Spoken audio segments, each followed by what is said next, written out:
ketika aku menggandeng tangan istriku datang berkunjung ke rumah ibuku. Assalamualaikum ma. Waalaikumsalam. Kok tatapan matanya enggak mata orang yang bahagia? Cium tangan, ngobrol sebentar mah. Kita izin ya mau jalan-jalan dulu mah ya. Ya mama, assalamualaikum. Kita gandeng, kita rangkul pasangan kita. Kamu menganggap dia akan bahagia? Berapa usia ibumu? 70 Ustaz. Dia seperti anak yang 10 tahun. Bohong kalau dia nggak iring lihat apa yang kau lakukan. Ketika kau gandeng pasanganmu dengan mesra, dia lihat tangannya yang keriput. Ya Allah, sudah berapa lama tangan keriput ini nggak digandeng seperti itu. Dalam hatinya seperti itu.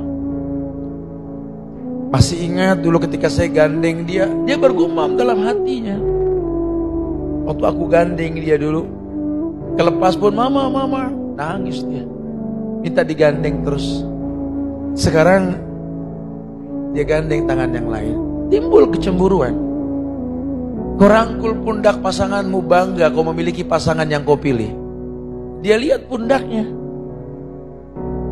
Pundak orang tua yang menjiut, yang tertutup oleh kain lusuh. Sambil hatinya bergumam, ya Allah, udah berapa lama pundak ini tidak dipeluk oleh dia. Dulu ketika dia pulang sekolah masih bau matahari, dia peluk pundakku ini. Mama masak apa? Ada apa untukku mama? Masya Allah, subhanallah. Sekarang tidak. Pundak orang lain yang dia peluk. Dia seperti umur 10 tahun dia iri. Waktu kau berdandan tampan di hadapan kaca, ibumu bangga melihat anaknya sudah dewasa, tampan dengan pakaian yang baru. Duhai anak mama yang ganteng sekali, mau kemana kamu? Sudah ganteng pakai baju baru, wangi lagi. Aku mau ketemu seseorang mama. Orang spesial ini mama. Harus pakai baju baru, wangi-wangian mah. Jangan dibilang dia senang, seoles di hatinya tergores rasa luka. Spesial seperti apa orang tersebut dibanding diriku ini? Tidak pernah anakku pakai baju baru begini, pakai wangi-wangian untuk menemui diriku. Mengemas hadiah, membungkus, membuat sebuah buket. Masya Allah. Untuk siapa nak? Setiap Idul Fitri, mau Ramadan atau event-event tertentu, ini parcel mah. Aku pengen ngasih ke orang hebat yang udah ngebantu dalam hidupku mah. Kerjaan aku ditolong sama dia. Wow, besar sekali paketnya. Iya mah, kita kalau ngasih yang kecil ke dia kayak nggak enak mah, mesti yang gede. Jangan antum pikir dia senang dengan kemampuan antum membelikan paket besar buat orang tersebut. Dia bertanya, bergumam dalam hatinya, aku juga pengen punya paket seperti ini. Dipajang di atas lesuar lama yang dia punya. Ketika ada tetangga datang nanti, ya Allah ibu, paket besar buket siapa ini bu? Ini parcel dari anakku yang pernah kulahirkan. Dia pengen seperti itu, tapi kita gak pernah melakukan. Wajar sekali kalau sampai tergores rasa luka di hatinya. Dan kita akan merasakan seperti itu. Masa di mana orang yang kita besarkan sebagai titipan Allah kita miliki. Kemudian dia dewasa, dia besar, dan kita belum memetik buah dari pohon yang kita tanam, sudah dikonsumsi oleh orang lain. Akan terasa rasa perih dalam dada kita. Itu yang terjadi. Maka wajar kalau Allah mengatakan, andai di antara keduanya, okilahuma, fala takullahuma uf, wa kullahuma qawlan karima. Udah sama orang tua, sama keduanya, mau satu atau dua-duanya kamu ketemu, katakan perkataan yang mulia. Jangan lagi kalau susah ngomong sama orang tua, kalau lagi senang gak kelihatan batang hidungnya. Udah saatnya kita menjadi orang yang betul-betul menjadi qurrata a'yun yang mereka berdoa untuk kita. Hablana min azwajina wa zurriyatina qurrata a'yun. Cobalah mulailah kita terjemahkan doa-doa orang tua yang diajarkan Allah dan Rasulnya untuk mendoakan anak-anaknya. Di dalamnya betapa banyak arti makna yang menggiring kita untuk paham kita ini qurrata ayun, pandangan mata yang indah buat mereka. Keindahan yang membuat mereka mengatakan Rabbana ma khalaqta hadza batilan subhanaka faqina adzabannar. Duhai Tuhan kami, kamu tidak ciptakan semua ini sia-sia. Letih terasa membesarkan dia, apalagi mengandungnya dulu. Sampai dijelaskan dalam surat Luqman, hamalatu ummuhu wahnan ala wahnin. Ya Allah, ibu-ibu jelaskan kepada anak-anaknya, karena ibu yang merasakan wahnan ala wahnin. Kami ini orang laki nggak pernah tahu, karena kami nggak pernah mengandung, nggak pernah melahirkan. Kalau Allah sampai abadikan kata hamalatu ummuhu wahnan ala wahnin, ibumu mengandung kamu wahnan ala wahnin, sakit di atas sakit. Jelaskan Bu, mengandung itu nggak enak, jelaskan Bu. Antum ikat beban 3 kg di perut antum, jangan dilepas selama 9 bulan. Kalau antum sanggup, coba. Dulu orang tuamu seperti itu, membawa kamu dalam kandungan. Wa fisaluhu fi amain, nggak tanggung-tanggung, udah dilahirkan pun disusui selama 2 tahun. Itu belum di dalamnya kamu membasahi pakaian dia ketika dia mau keluar bertemu sama orang, dikencingin. Belum urusan cebok, belum urusan kamu makan tumpah. Masya Allah. Mereka merasakan itu semua. Kita suruh bermuhasabah diri.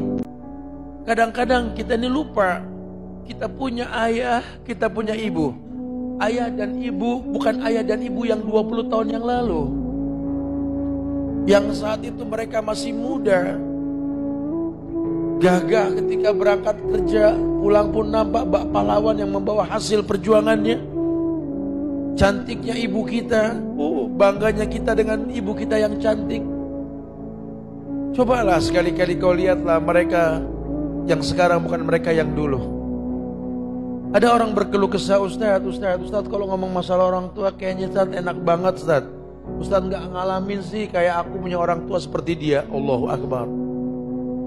Ada apa dengan orang tua antum? Orang tua anda nggak sebaik orang tua antum. Ustaz, dengarkan ya akhi.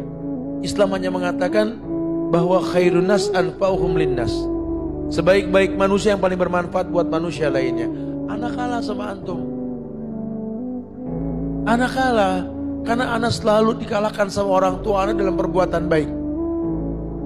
Antum gak melihat kebaikan pada orang tua antum. Antum bisa berbuat baik ketika dia gak berbuat baik sama antum. Antum menang ya akhi.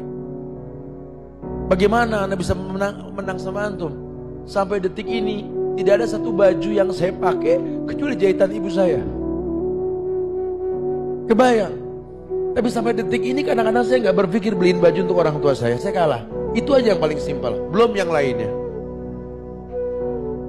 Rasa bangga orang tua ketika masak untuk kita habisin, dia senyum, gak sakit hati. Kenapa mama tersenyum makan yang mama masak habis? Seneng kalau masak ada yang makan. Kita gak bisa mengalahkan mereka. Dengan gampang kau mengatakan, aduh Ustaz, orang tua Tat, ya Allah Tat, cerewet Tat. Apalagi babe itu pas sudah pensiun galaknya orang Tat. Semua orang salah, cuma dia doang yang benar. Aduh, ditimbrungin aja kita kayak anak kecil Tat kalau ada teman datang ke rumah. Apalagi mama tuh cerewetnya orang. Ustaz, Allah, cerewet Tat. Ya Allah, memantu gak ada akurnya. Saya jadi bingung Ustaz. Padahal saya lihat mantunya benar, mama yang salah. Tapi kadang-kadang saya jadi ngebelain istri ketimbang orang tua saya. Allah Akbar.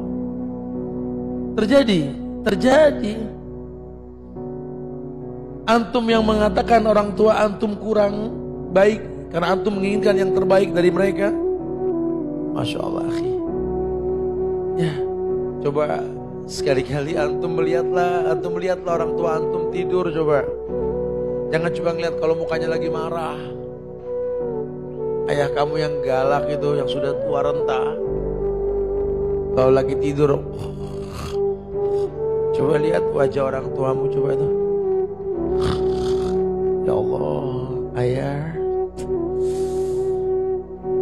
Kerut di kening ayah sudah mulai tampak. Coba jujur mata kita melihat orang tua kita. Mata ayah setengah terpejam, setengah terbuka. Kelihatan ada sepah putih di bagian hitamnya. Ya Allah, ayah. Coba. Lihat. Tangan yang keriput. Coba lihat. Urat di mana-mana. Kau lihat bagian kakinya itu. Kukunya yang coklat. Kuku mati yang berbenturan dengan kerikil ketika mencari rezeki untukmu. Lihat napas.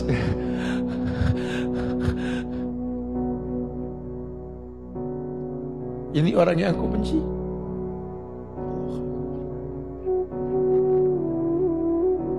Lihat ibumu yang sedang tidur, lihat. Tatap wajahnya. Umi, ya Allah, kerut di kening Umi sudah mulai tampak. Pipinya yang cabi sudah mulai keriput. Matanya yang indah sudah mulai berkeriput di kiri kanannya. Giginya sudah mulai tanggal, lihat. Napasnya. Berbajukan daster yang pernah dia banggakan, beli pakai gajinya sendiri, lihat. Ini orang yang kau benci. Ini orang yang kau benci. Besok temui dia. Atau setelah kajian temui dia. Temui mereka. Ambil tangannya. Rasakan wangi kulitnya. Karena mungkin sebentar lagi bau kapur barus yang kau cium dari tangannya. Mereka menjadi mayit. Mereka menjadi mayit. Dan ketika mereka sudah wafat, tangis ini tidak bisa membangkitkan mereka. Disitulah Hasan al-Basri menangis ketika ibunya wafat. Murid-muridnya bertanya, bagaimana seorang ulama bisa komplain dengan takdir ilahi? Kata Hasan al-Basri, aku tidak pernah komplain dengan takdir Allah. Kalaupun aku menangis dengan kematian orang tuaku, karena hilanglah pintu surga dalam hidupku. Tidak ada yang sulit dalam hidup kalau dapat ridhonya orang tua. Tidak ada permasalahan yang rumit dalam hidup. Kenapa? Karena kita butuh ridhonya Allah. Dan ridho Allah yang paling gampang itu ya ridhonya orang tua.